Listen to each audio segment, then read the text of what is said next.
Hello बच्चों, सुप्रभात। आज स्वागत है आपका हिंदी की कक्षा में। आज हम पढ़ेंगे कक्षा 10 पाठ 13, जिसका शीर्षक है स्त्री शिक्षा के विरोधी कुतर्कों का खंडन। और इसके लेखक हैं आचार्य रामचंद्र शुक्ल।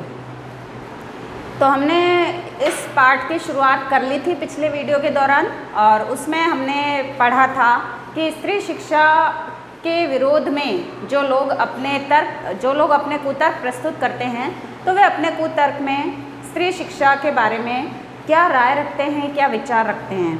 तो इसमें हमने 3 पॉइंट पढ़े थे। मतलब कि वे लोग जो स्त्री शिक्षा के समर्थन में नहीं हैं, स्त्री शिक्षा के पक्षधर नहीं हैं, जिनका ये मानना है कि स्त्रियों को पढ़ाने से गृह क्लेश होता है, घर में अशांति होती है, अनर्थ होते हैं। ऐसे लोगों ने स्त्रियों को नहीं पढ़ाने के संबंध में जो कुतर्क दिए हैं, वे कौन से हैं? वे 3 बताए। पहला तो उन्होंने कौन सा बताया? पहला उन्होंने बताया कि स्त्रियों को प्राचीन समय में पढ़ाने की कोई चलन या कोई प्रथा नहीं थी। ठीक है, क्या बताया कि पुराने संस्कृत कवियों ने अपने नाटकों में स्त्री पात्रों के द्वारा स्थानीय भाषा में संवाद बुलवाए हैं। तो इससे ये सिद्ध होता है कि स्त्रियों को पढ़ाने की कोई प्राचीन रीति नहीं थी। ठीक है, तो पहला पॉइंट तो उन्होंने क्या दे दिया कि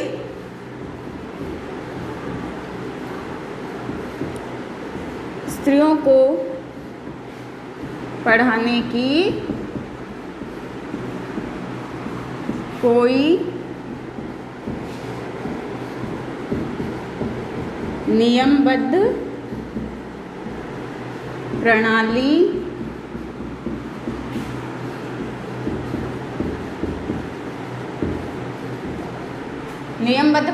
लिखी नहीं मिलती।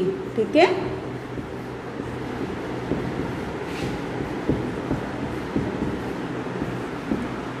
दूसरा तर्क उन्होंने क्या दिया है?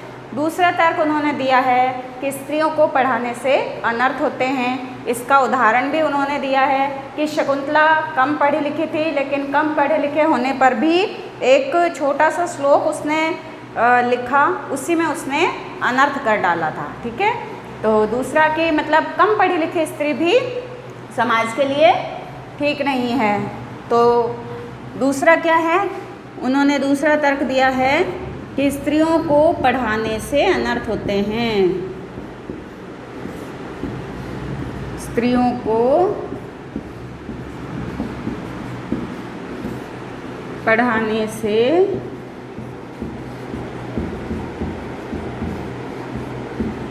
अनर्थ होते हैं। ये हो गया दूसरा तर्क। फिर तीसरा तर्क क्या दिया है? तीसरा तर्क ये दिया है कि जिस भाषा में शकुंतला ने श्लोक लिखा था, वह तो अपढ़ों की भाषा थी। अपढ़ों की भाषा, जैसे मैंने बताया कि जो स्थानीय बोलचाल की जो भाषा है, उसको लोगों ने अपढ़ों की या अनपढ़ों की भाषा मान लिया। तो नागरिकों की भाषा तो भाषा की बात तो दूर रही, अपढ़ गंवारों की भाषा में भी स्त्रियों को पढ़ाना स्त्रियों को बर्बाद करना है। ठीक है, तो इन्होंने तीसरा पॉइंट क्या दिया है अपना? तीसरा पॉइंट ये दिया है कि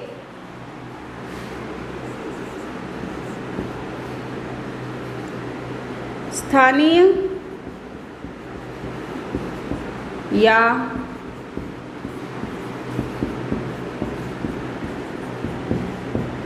बोलचाल की भाषा में पढ़ाना भी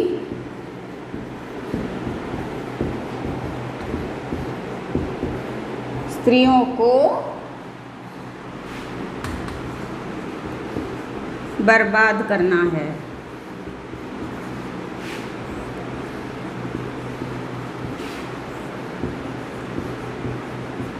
ठीक है, ये 3 कुतर्क दिए हैं। ठीक है, स्त्री शिक्षा के विरोध में ये यहाँ पर कुतर्क दिए गए हैं। क्या है ये सारे के सारे कुतर्क हैं। ठीक है, ये सब के सब क्या हैं?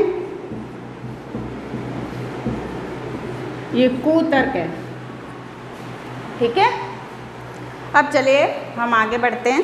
Page number 62। लेखक कहते हैं कि इस तरह की, मतलब ये जो कुतर्क दिए गए हैं स्त्रियों को पढ़ाने के संबंध में कि उनको नहीं पढ़ाना चाहिए, पढ़ाने से ये इनका दुष्परिणाम सामने आता है, तो इस संबंध में लेखक क्या कहते हैं? लेखक कहते हैं इस तरह की दलीलों का सबसे अधिक प्रभावशाली उत्तर उपेक्षा ही है, तथापि हम 2-4 बातें लिख देते हैं। लेखक पहली बात तो ये कहते हैं कि यदि कोई स्त्री शिक्षा के संबंध में ऐसी दलीलें देता है, ऐसे तर्क देता है, तो इसका सबसे बढ़िया इलाज क्या है, इसका प्रभावशाली उत्तर क्या है कि हमें ऐसे लोगों की उपेक्षा करनी चाहिए, ऐसे लोगों की तरफ ध्यान ही नहीं देना चाहिए, उनको वहीं छोड़ देना चाहिए, उनकी उसी दकियानुसी गिरी हुई सोच के साथ ही उनको वहाँ पर छोड़ देना चाहिए। उनके साथ में किसी प्रकार का तर्क वितर्क करना ही व्यर्थ है। लेकिन फिर भी क्योंकि ये लेखक हैं और इसी कारण से लेखक कहना चाहते हैं कि वैसे तो इनको उपेक्षित कर देना चाहिए, यही सबसे अच्छा जवाब है इनके लिए, लेकिन फिर भी 2-4 बातें तो मैं भी लिख ही देता हूँ। ये यहाँ पर देखिए पूरे पाठ में बहुत जगह पर लेखक ने इस संबंध में व्यंग्य भी किए हैं, तो मैं आपको आगे साथ के साथ बताते चलूँगी। तो 62 पेज नंबर पर देखिए, फर्स्ट पैराग्राफ। नाटकों में स्त्रियों का प्राकृत बोलना उसके अपढ़ होने का प्रमाण नहीं है। लेखक ने जिन लोगों ने ये तर्क दिया था कि स्त्रियों को नहीं पढ़ाना चाहिए और संस्कृत नाटकों में भी बहुत से स्त्री पात्रों को स्थानीय भाषा में या प्राकृत भाषा में बुलवाया गया है, तो लेखक का कहना क्या है? लेखक अपना पहला तर्क दे रहे हैं इन कुतर्कों के विरोध में। तो लेखक का पहला तर्क क्या है कि नाटकों में यदि स्त्रियों से प्राकृत भाषा में संवाद बुलवाए गए, डायलॉग्स बुलवाए गए हैं, तो ये उनके अनपढ़ होने का कोई प्रमाण नहीं है। ये इस बात को सिद्ध नहीं करता है कि स्त्रियाँ अनपढ़ थीं। अधिक से अधिक बस इतना कहा जा सकता है कि वे संस्कृत बोलना नहीं जानती थी। संस्कृत ना बोल सकना ना अपढ़ होने का सबूत है और ना गंवार होने का। देखिए यदि उस समय क्या है कि जो उच्च श्रेष्ठ ज्ञानी लोग जो होते थे वे संस्कृत भाषा का प्रयोग करते थे, जबकि जो साधारण लोग हैं वे आम बोलचाल की भाषा का ही प्रयोग करते थे। उस समय की जो प्रचलित भाषा वो प्राकृत भाषा थी जिसका प्रयोग लोग करते थे। तो यदि कोई अपने बोलचाल की भाषा में या स्थानीय भाषा में यदि बोलता है तो उसको हम अनपढ़ नहीं मान सकते हैं, है ना। हम देखिए ये ज़रूरी तो नहीं है कि यदि किसी को अंग्रेजी भाषा में बोलना नहीं आता है तो इसका ये अर्थ नहीं निकाला जा सकता कि वह व्यक्ति अंग्रेजी नहीं जानता, इसका मतलब वह अनपढ़ है। जी नहीं, ऐसा नहीं है। यदि उसको हिंदी का पूरा ज्ञान है, यदि उसको अपनी स्थानीय भाषा का ज्ञान है, तो और बस वह केवल अंग्रेजी बोलना नहीं जानता, तो इस आधार पर हम किसी को अनपढ़ नहीं कह सकते हैं। तो यही बात यहाँ पर लेखक के द्वारा कही गई है। आज जैसे वर्तमान में अंग्रेजी इतनी प्रचलित है, उसी प्रकार से उस समय जो संस्कृत भाषा है वो बहुत प्रचलित भाषा थी। प्रचलित कहने का मतलब है कि वह बहुत ही पढ़े लिखे ज्ञानी जनों की भाषा थी और हर कोई तो उसको नहीं बोलता था। और इसी के आधार पर हम ये नहीं कह सकते हैं कि प्राकृत बोलने वाले अनपढ़ थे, बोलने वाली स्त्रियाँ अनपढ़ थी, ऐसा हम नहीं कह सकते हैं। ये उनके गंवार होने का प्रमाण तो बिल्कुल नहीं है। फिर उन्होंने क्या उदाहरण दिया है? उन्होंने उदाहरण दिया है उत्तर रामचरित का। ठीक है, उत्तर रामचरित क्या बताया उन्होंने कि अच्छा, तो उत्तर रामचरित में ऋषियों की वेदांतवादिनी मतलब वेदांत का ज्ञान रखने वाली, वेदांतों का ज्ञान रखने वाली पत्नियां कौन सी भाषा बोलती थी? उनकी संस्कृत क्या कोई गंवारी संस्कृत थी? भवभूति और कालिदास आदि के नाटक जिस जमाने के हैं उस जमाने में शिक्षितों का समस्त समुदाय संस्कृत ही बोलता था। इसका प्रमाण पहले कोई दे ले, तब प्राकृत बोलने वाले स्त्रियों को अपढ़ बताने का साहस करे। देखिए कालिदास ने, भवभूति ने जो जिन नाटकों की रचना की है, या जैसे भवभूति ने जो लिखा है उत्तर रामचरित लिखा है, तो इन सब में संस्कृत भाषा का प्रयोग किया गया है। और संस्कृत भाषा में जो ऋषि इत्यादि थे उनकी जो पत्नियां थी उनसे भी संस्कृत बुलवाई गई है। तो लेखक यहाँ कहना चाहते हैं तो क्या उनकी पत्नियों ने जिस संस्कृत भाषा में बात की थी, क्या वह गंवारू भाषा थी? तो लेखक कहते हैं नहीं, ऐसा नहीं है। लेकिन इससे हम ये नहीं कह सकते हैं कि जितना भी पढ़े लिखों का समुदाय था सबके सब वहाँ संस्कृत बोलते होंगे। देखिए, अगर स्थानीय भाषा है, बोलचाल की भाषा है, तो उसको पुरुष भी बोलते थे और स्त्रियाँ भी बोलती थी। तो पुरुष जिस भाषा को, मतलब जिस स्थानीय भाषा का प्रयोग करते थे, ये जरूरी तो नहीं है कि सारे के सारे पुरुष संस्कृत भाषा में बोलते थे और स्त्रियाँ जो है वो प्राकृत भाषा में बोलती थी, ऐसा नहीं है। यहाँ पर लेखक ये कहना चाहते हैं कि स्त्री और पुरुष समान रूप से बोलचाल की प्राकृत भाषा का प्रयोग करते थे और इससे ही ये सिद्ध हो जाता है कि जो संस्कृत भाषा है वह उच्च कुलीन लोगों की भाषा थी। संस्कृत के जो नाटक हैं उनमें स्त्री पात्रों के द्वारा, ऋषियों की पत्नी के द्वारा संस्कृत में बात करवाई गई है। तो फिर पहले इस बात का तो कोई सबूत दे कि उनके द्वारा, जो उन स्त्रियों के द्वारा जो संस्कृत बोली गई है वह अनपढ़ गंवारों की भाषा है। फिर दूसरा उन्होंने क्या बताया है कि सबूत तो प्राकृत के चलन के ही मिलते हैं, मतलब कि उस जमाने में प्राकृत भाषा चलन में थी, लोग उसका अधिक से अधिक प्रयोग करते थे बोलचाल के लिए, तो ऐसे ही प्रमाण मिले हैं। प्राकृत यदि उस समय की प्रचलित भाषा नहीं होती तो बौद्धों और जैनों के हजारों ग्रंथ उसमें क्यों लिखे जाते और भगवान शाक्य मुनि तथा उनके चेले प्राकृत ही में उपदेश क्यों देते। देखिए, इसमें क्या बताया गया है कि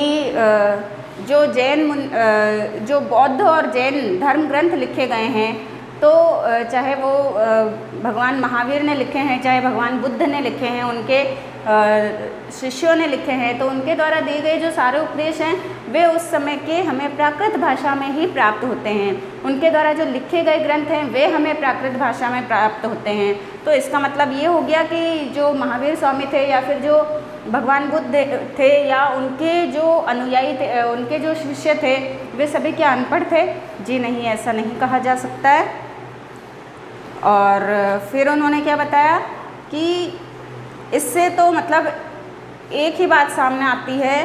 क्या बात सामने आती है? देखिए, बौद्धों के जो त्रिपिटक ग्रंथ है उनकी रचना प्राकृत भाषा में किए जाने का एकमात्र कारण क्या था? कारण ये था कि प्राकृत उस समय सर्वसाधारण की भाषा थी, मतलब सभी लोग प्राकृत भाषा में बोलते थे, व्यवहार करते थे। इसलिए प्राकृत बोलना और लिखना अपढ़ और अशिक्षित होने का चिन्ह नहीं है। लेखक का कहना है प्राकृत भाषा का बोलना, प्राकृत भाषा में लिखना अनपढ़ होने का प्रमाण नहीं है।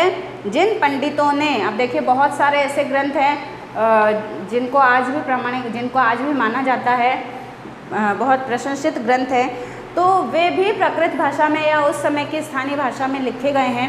इसका एकमात्र कारण क्या है कि संस्कृत भाषा में यदि ये सारे ग्रंथ लिखे जाते तो कुछ लोग, मतलब समाज का बहुत छोटा सा हिस्सा जिसमें संस्कृत भाषा को जानने वाले कुछ गिने चुने लोग ही उसे समझ पाते, लेकिन प्राकृत भाषा में लिखे जाने के कारण ही ये ग्रंथ जो है सर्वसाधारण को इनमें लिखी हुई बातें जो है वो समझ में आई। तो इसका एकमात्र कारण यही था प्राकृत भाषा में लिखा जाने का कि अधिक से अधिक लोगों को उनमें लिखे गए उपदेश समझ में आए।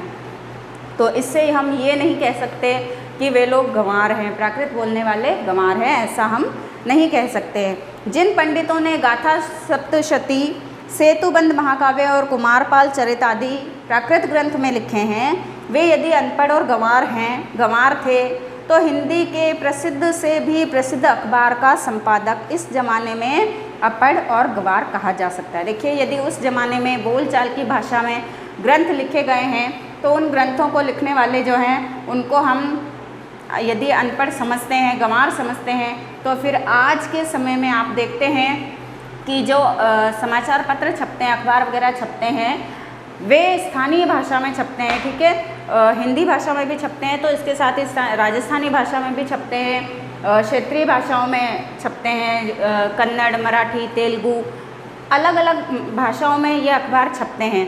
तो इन अलग अलग भाषाओं में अखबार छपते हैं, तो क्या इसका मतलब ये हो गया कि उस समाचार पत्र का जो संपादक है वो अनपढ़ है, वो गंवार है, इसलिए वो उस भाषा में छाप रहा है? जी नहीं, ऐसा नहीं है। अगर आप उस समय के लोगों को प्राकृत भाषा में लिखने के कारण, बोलचाल करने के कारण यदि आप अनपढ़ गंवार समझते हैं तो फिर इस ज़माने में वर्तमान समय में बड़े बड़े नामचीन अखबारों के जो मालिक हैं, जो संपादक हैं, वे भी स्थानीय भाषा में समाचार पत्र छापते हैं, तो फिर वे भी अनपढ़ गंवार ही होंगे। लेखक ने ये तर्क भी दिया है। और साथ में क्या बताया है, हिंदी बांग्ला आदि भाषाएं, जो मैंने अभी आपको बात बताई कि हिंदी बांग्ला आदि भाषाएं आजकल की प्राकृत है, मतलब जो बोलचाल की जो प्रचलित भाषा है वो प्राकृत भाषा है ना। तो उस समय जो प्रचलित भाषा थी वो कौन सी थी, वो शौरसेनी, मागधी, महाराष्ट्री, पाली आदि भाषाएं उस जमाने की प्राकृत भाषाएं थी। इसको आप रेखांकित भी कर लीजिए इन भाषाओं को। प्राकृत पढ़कर भी उस जमाने में लोग उसी तरह सभ्य, शिक्षित और पंडित हो सकते थे जिस तरह की हिंदी, बांग्ला, मराठी आदि भाषाएं पढ़कर इस जमाने में हम हो सकते हैं। लेखक ये कहना चाहते हैं प्राकृत भाषा पढ़कर भी उस समय लोग पढ़े लिखे, शिक्षित, सभ्य बन सकते थे, जैसा कि आज के समय में हम अपनी क्षेत्रीय भाषाओं को, अपनी स्थानीय भाषाओं को पढ़कर हो रहे हैं। तो फिर प्राकृत बोलना अपढ़ होने का सबूत है, यह बात कैसे मानी जा सकती है, कैसे स्वीकार की जा सकती है। तो लेखक ने अपने इन तर्कों के द्वारा इस बात को तो बिल्कुल सिरे से नकार दिया है कि उस ज़माने में नाटकों में जो कुतर्क दिया है ना कि नाटकों में संस्कृत भाषा का प्रयोग न करवाकर स्त्री पात्रों के द्वारा प्राकृत भाषा में बुलवाया गया है। तो लेखक ने इतने सारे यहाँ पर उदाहरण देकर के, कौन कौन से उदाहरण देकर के बताया है कि एक तो नाटकों में स्त्रियों का प्राकृत होना उनका अनपढ़ होने का प्रमाण नहीं है। इसके लिए उन्होंने क्या बताया है, उन्होंने बताया कि उत्तर रामचरित की भाषा जो है वो संस्कृत थी और उनमें जो ऋषि मुनियों की जो पत्नियां थी उनसे संस्कृत में संवाद बुलवाए गए हैं। ठीक है, तो उनकी उस संस्कृत भाषा को क्या गंवारू भाषा कहा जाएगा। फिर दूसरी बात कि जैन और बौद्ध धर्म के जो जितने भी धर्म ग्रंथ हुए हैं उन धर्म ग्रंथों में जो उपदेश दिए गए हैं वे उपदेश प्राकृत भाषा में दिए गए हैं। जो त्रिपिटक ग्रंथ की रचना की गई है वह प्राकृत भाषा में की गई है। इसके अलावा बड़े बड़े विद्वानों के द्वारा, पंडितों के द्वारा जो गाथा, सप्तशती, सेतुबंध महाकाव्य या फिर जो कुमारपाल चरित आदि ग्रंथ लिखे गए हैं वे भी प्राकृत भाषा में ही लिखे गए हैं। तो यदि ये अनपढ़ और गंवार थे तो फिर आज के समय में भी जो समाचार पत्र छपते हैं उनमें भी क्षेत्रीय भाषाओं का प्रयोग संपादक करते हैं, तो उनको भी फिर गंवार मान लेना चाहिए। और इस प्राकृत भाषा में लिखने का या स्थानीय बोलचाल भाषा में लिखने का एकमात्र कारण जो बनता है वह क्या है, वह यह है कि आम बोलचाल की भाषा लोगों को, अधिक से अधिक लोगों को आसानी से, सरलता से समझ में आ जाती है। केवल इसीलिए इस भाषा का प्रयोग किया जाता है। तो ठीक है, ये तो हो गया पहला जो तर्क दिया था उसका काट, मतलब उसका विपक्ष में अपने तर्क के माध्यम से उन कुतर्कों का जवाब दिया है और प्रमाणित किया है इस बात को अपने तर्क के माध्यम से लेखक ने। फिर दूसरी बात में जो कुतर्क दिया गया था कि स्त्रियों को पढ़ाने से अनर्थ होते हैं। शकुंतला जो थी उसने संस्कृत भाषा बहुत कम जानती थी, लेकिन उसने उस गंवारू भाषा में भी उसने एक छोटा सा श्लोक लिख करके और राजा दुष्यंत को अपशब्द कहे थे। तो यहाँ पर लेखक जो है वो क्या बताना चाहते हैं कि जिस समय आचार्यों ने नाट्य शास्त्र संबंधी नियम बनाए थे उस समय सर्वसाधारण की भाषा संस्कृत नहीं थी। जब नाट्यशास्त्र, भरत मुनि का नाट्यशास्त्र ग्रंथ है, ठीक है, तो जिस समय आचार्यों ने जो नाट्यशास्त्र संबंधी नियम बनाए थे उन नियमों को बनाते समय जो सर्वसाधारण है, सर्वसाधारण की भाषा संस्कृत नहीं थी और चुने हुए जो लोग थे, कुछ गिने चुने लोग थे, वही संस्कृत बोलना जानते थे। तो इसी से उन्होंने उनकी भाषा संस्कृत रख दी। मतलब जो इसी कारण से जो नाट्यशास्त्र के नियम बनाने वाले लोगों ने, मतलब गिने चुने लोग ही संस्कृत जानते थे, तो ऐसे गिने चुने लोगों की भाषा को संस्कृत रख दिया था और स्त्रियों की भाषा प्राकृत रखने का नियम कर दिया था कि सभी स्त्रियां या फिर सभी पुरुष संस्कृत बोलना नहीं जानते हैं। इसलिए उन्होंने ऐसा नियम बना दिया कि जो गिने चुने लोग संस्कृत बोलना जानते हैं उनके संवाद संस्कृत में रखे जाएं और जो प्राकृत भाषा में ही व्यवहार करती हैं तो उन स्त्रियों के संवाद जो है प्राकृत भाषा में रखे जाएं। पुराने ज़माने में स्त्रियों के लिए कोई विश्वविद्यालय नहीं था, फिर भी नियमबद्ध प्रणाली का उल्लेख आदि पुराणों में ना मिले तो कोई आश्चर्य नहीं है। देखिए लेखक ने क्या बताया है यहाँ पर बताया ना कि स्त्रियों को पढ़ाने की कोई नियमबद्ध प्रणाली नहीं मिलती है। तो देखिए पुराने ज़माने में अलग से कोई स्त्रियों के लिए विश्वविद्यालय, कॉलेज, महाविद्यालय आदि नहीं थे, और जब विश्वविद्यालय ही नहीं थे, स्त्रियों के लिए अलग से कॉलेज आदि की व्यवस्था ही नहीं थी, तो फिर यदि कोई नियमबद्ध प्रणाली नहीं मिलती है, उनका उल्लेख पुराण आदि में नहीं मिलता है, तो इसमें कोई आश्चर्य की बात नहीं है। जब विश्वविद्यालय ही नहीं है तो फिर उनके नियम कैसे, और उल्लेख उसका कहीं रहा भी होगा, और क्या पता कहीं उल्लेख रहा भी होगा, लेकिन हो सकता है कि इतने वर्षों में किसी कारण से वो नष्ट हो गए होंगे। पत्रों पर ही तो लिखा जाता था ना, तो हो सकता है कि वे नष्ट हो गए हों। पुराने ज़माने में विमान उड़ते थे। अब लेखक ने देखिए अपना यहाँ तर्क दिया है, किस बात के लिए तर्क दिया है, किसके अगेंस्ट तर्क दिया है, कि जो लोग ये कहते हैं कि स्त्रियों को पढ़ाने की पुराने ज़माने में कोई नियमबद्ध शिक्षा की कोई नियमबद्ध प्रणाली हमें नहीं मिलती है, कोई नियमबद्ध तरीका हमें नहीं मिलता है, उनके लिए लेखक ने क्या तर्क दिया है कि यदि क्या कोई नियमबद्ध प्रणाली या तरीका हमें लिखा हुआ नहीं मिलेगा पुराण आदि में, तो क्या हम ये मान लेंगे कि उनको पढ़ाने की कोई व्यवस्था ही नहीं थी? जी नहीं, ऐसा नहीं हो सकता। इसका इन्होंने क्या तर्क दिया, पुराने ज़माने में विमान उड़ते थे, बताइए उनके बनाने की विद्या सिखाने वाला कोई शास्त्र, कोई मतलब पुष्पक विमान के बारे में सभी जानते हैं, तो उस समय पुष्पक विमान था जो कि उड़ता था, है ना। तो यहाँ पर लेखक ने एक प्रश्न किया है कि उस पुष्पक विमान को बनाने की विद्या क्या किसी ग्रंथ में लिखी हुई मिलती है हमें? जी नहीं, हमें नहीं मिलती। तो क्या हम ये मान लेते हैं कि कोई पुष्पक विमान नहीं था, ऐसा कोई विमान नहीं था जो हवा में उड़ता था?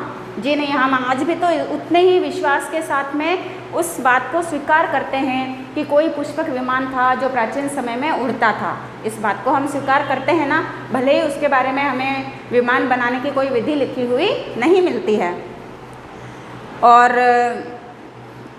बड़े बड़े जहाज़ों पर सवार होकर लोग द्वीपांतरों को जाते थे, बहुत बड़े बड़े जहाज़ थे, और उन्हीं पर बैठ करके लोग समुद्र को पार करके द्वीपांतरों मतलब एक द्वीप से दूसरे द्वीप जाते थे।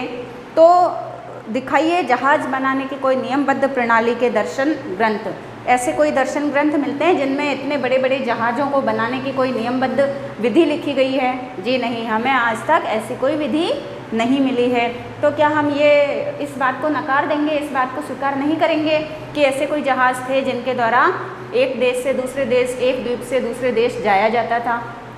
आज हम उन बातों को भी तो स्वीकार करते हैं। पुराण आदि में विमानों और जहाज़ों के द्वारा की गई यात्राओं के हवाले देखकर उनका अस्तित्व तो हम बड़े गर्व के साथ स्वीकार करते हैं। लेखक क्या कह रहा है कि पुराणों में हम लोग ये पढ़ते हैं ना कि विमान और जहाज़ के द्वारा यात्राएं की गई थी, तो हम बहुत गर्व के साथ में उनके होने को, अस्तित्व मतलब उनका होना स्वीकार करते हैं बहुत गर्व के साथ में। परंतु पुराने ग्रंथों में अनेक प्रगल्भ पंडितों के नामोल्लेख देखकर भी कुछ लोग भारत की तत्कालीन स्त्रियों को मूर्ख, अपढ़ और गंवार बताते हैं। जब हम उस बात को स्वीकार कर लेते हैं कि पुराने ज़माने में ऐसे जहाज़, ऐसे विमान हुआ करते थे जो देश देशांतरों को जाते थे, हवा में उड़ते थे, तो हम उनके होने को तो स्वीकार कर लेते हैं और गर्व अनुभव करते हैं। तो फिर पुराण आदि में मतलब इनकी तो कोई विधि ही नहीं लिखी हुई है, तो फिर पुराण आदि में ही जिन ग्रंथों में प्रगल्भ पंडितों की मतलब ऐसी ऐसी विदुषियों के बारे में उनके नामोल्लेख किए गए, उनके नाम लिखे गए हैं, जैसे जो लोपा है, मुद्रा है, मैत्री है, ठीक है, अनुसूया है, तो ऐसी ऐसी विदुषी स्त्रियों के नाम पुराण आदि में लिखे गए, उनका उल्लेख हमें मिलता है। उसके बावजूद हम भारत की उस समय की तत्कालीन मतलब उस समय की स्त्रियों को मूर्ख, अनपढ़ और गंवार मानते हैं। इस तर्क शास्त्रज्ञता और इस न्यायशीलता की बलिहारी देखिए लेखक ने यहाँ पर व्यंग्य किया है, और व्यंग्य करते हुए क्या कहा है कि मैं तो इस तर्क शास्त्रज्ञता मतलब उनकी ऐसे तर्क और जो स्त्रियों के संबंध में वो ऐसा न्याय कर रहे हैं, ऐसे लोगों पर न्योछावर जाता हूँ, ऐसा यहाँ पर वे व्यंग्य कर रहे हैं। वेदों को प्रायः सभी हिंदू ईश्वरकृत मानते हैं, मतलब वेद जो है, वेदों की उत्पत्ति कैसे हुई, किसने इनको लिखा, इसके बारे में हमारी मान्यता क्या है। वेद जो है ब्रह्मा के द्वारा लिखे गए, रचे गए हैं ना। 4 वेद हैं, चारों वेद जो है ऋग्वेद, यजुर्वेद, सामवेद, अथर्ववेद, चारों वेद जो है वो ब्रह्मा के द्वारा रचना हुई है उनकी, तो हम मानते हैं ईश्वर कृत, मतलब ईश्वर के द्वारा लिखे गए मानते हैं। सो ईश्वर तो वेद मंत्रों की रचना अथवा उनका दर्शन विश्ववरा आदि स्त्रियों से करावें और हम उन्हें ककहरा पढ़ाना भी पाप समझें। मतलब कि जिन वेदों की रचना ईश्वर ने की है तो उनके संबंध में ये भी माना जाता है कि ईश्वर ने उन्हीं वेदों को, उन वेदों में लिखी हुई जो ऋचाएँ हैं, जो श्लोक हैं, वो किसके द्वारा लिखवाए हैं? उन्होंने, ईश्वर ने विश्वरा जैसी विदुषी स्त्रियों से उन वेदों में लिखवाए हैं, उनकी रचना करवाई है। तो ईश्वर जो है, यदि ईश्वर कोई फर्क अनुभव नहीं करते हैं, ईश्वर स्त्री और पुरुष को समान मानते हुए वेदों की रचना भी स्त्रियों से करवा लेते हैं, तो हम तो मनुष्य हैं, क्या हम उनको ककहरा पढ़ना, मतलब जो पढ़ाई की जो शुरुआत हम अक्षर ज्ञान जो है, अक्षर ज्ञान से करते हैं, हम उनको अक्षर ज्ञान कराना भी पाप समझते हैं। शीला और विद्या आदि कौन थी? देखिए, शीला और विद्या विदुषी स्त्रियों के नाम यहाँ पर आए, इनको अंडरलाइन कर लीजिए। शीला और विद्या कौन थी? वे स्त्री थी या नहीं? बड़े बड़े पुरुष कवियों से आदृत हुई हैं या नहीं? बड़े बड़े जो महान जो कवि हुए हैं उनकी रचनाओं में भी शीला और विद्या के नाम के साथ में उनकी प्रशंसा की गई है, उनका उल्लेख किया गया है। तो वे पुरुष ही हैं जिन्होंने इन स्त्रियों को भी समान रूप से आदर दिया है अपनी रचनाओं में। शारंगधर पद्धति में उनकी कविता के नमूने हैं या नहीं? शारंगधर जो रचना है उसमें इन ये जो विदुषी स्त्रियां हैं शीला और विद्या, उनके कविता के भी उदाहरण हमें मिलते हैं। बौद्ध ग्रंथ त्रिपिटक के अंतर्गत जो थेरी गाथा आती है, थेरी गाथा में जिन सैकड़ों स्त्रियों की पद्य रचना उद्धृत हैं, क्या वे अपढ़ थी?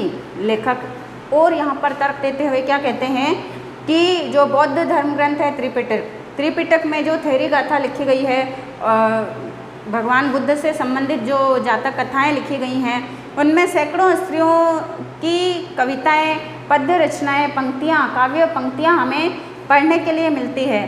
तो ये सब कुछ क्या है? ये इन सबको पढ़कर भी हम यही कहेंगे कि उस समय स्त्रियां अनपढ़ थी?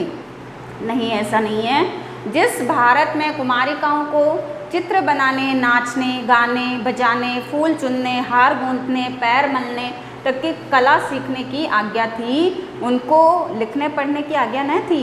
लेखक बड़े आश्चर्य के साथ में ये प्रश्न कर रहे हैं कि जिस भारतवर्ष में स्त्रियों को, मतलब हम बहुत सारे उदाहरण हमें ऐसे मिलते हैं जिसमें स्त्रियां बहुत सारी कलाओं में दक्ष थी, मतलब वो चित्र बनाने में, नाचने गाने में, फूल चुनने में, मालाएं इत्यादि गूंथने में और पैर आदि मलने में, इन सारी कलाओं में यदि वे दक्ष थी तो क्या वे पढ़ने लिखने की उनको आज्ञा नहीं थी? मतलब बाकी सारी विद्याएं सीखने की यदि उनको आज्ञा थी तो क्या पढ़ने लिखने की आज्ञा उनको नहीं थी? कौन विज्ञ ऐसी बात मुख से निकालेगा? और कोई निकाले तो भी मानेगा कौन? लेखक कहते हैं यदि जो विज्ञ होगा, जो जानकार होगा, जो ज्ञानी होगा, वह तो अपने मुख से ऐसी कोई बात निकालेगा नहीं, और यदि कोई निकालता है तो उसकी कोई मानेगा नहीं, मतलब उसकी बात को तो स्वीकार किया ही नहीं जा सकता है।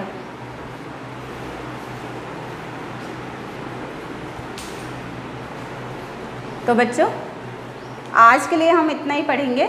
अगले वीडियो में हम इससे आगे समझेंगे, और मुझे आशा है कि आपको ये पूरा जितना मैंने समझाया पाठ वो आपको समझ में आया होगा।